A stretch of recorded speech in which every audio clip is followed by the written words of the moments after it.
Hi there, this is garyryanblair, and I want to address a topic that comes up from time to time. It has to do with age, about pursuing your goals, and is it ever too late to pursue your dreams? Well, let me take a crack at it. See, I'm 58 years old right now, and I'm not sure I ever tried to imagine what 58 would look and feel like when I was younger. But I can tell you this one thing, I don't feel old right now. And yet, we seem to be subject to some kind of weird social construct when we get over the age of 50. It's as if we're immediately deemed to be completely non-worthy or expendable by everybody else. All over the world, in just about every business, from tech to media to sports and to manufacturing, boomers and Gen Xers are being written off and squeezed out of the picture. Corporations are culling them from their payrolls.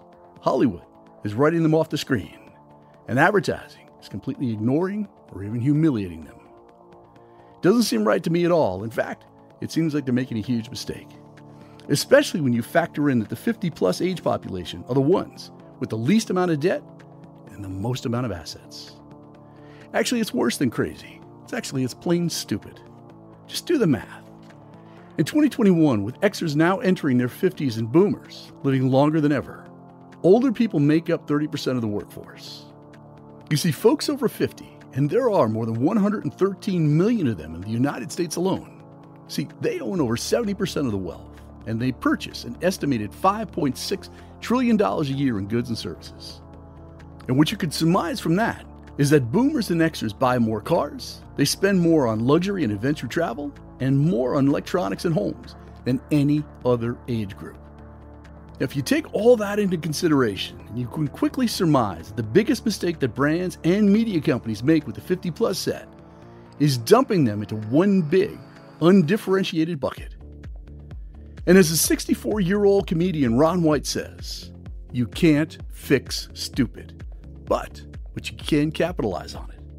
So, are you too old to set goals and to make a difference? Well, in my book, not by a long shot. Let me give you a couple examples. See, many people in their 50s, in their 60s, 70s, 80s, even in their 90s, they're actively engaged in healthy aging, in eating well, and competing in extreme sports. They're actively pursuing goals, enjoying their second, third, or fourth act, and they found ways to turn their life into one long, great adventure after another. Have you seen Lenny Kravitz, Jennifer Lopez, and Brad Pitt lately? They're in incredible shape for anyone, not just for 50-somethings. Denzel Washington, Jane Seymour, Christy Brinkley, and Richard Gere are 60-somethings that could give many in their 40s a run for their money. Jacqueline Smith is a stunner at 75. Sylvester Stallone is as ripped as ever and still doing his own stunts at 76. And Mick Jagger?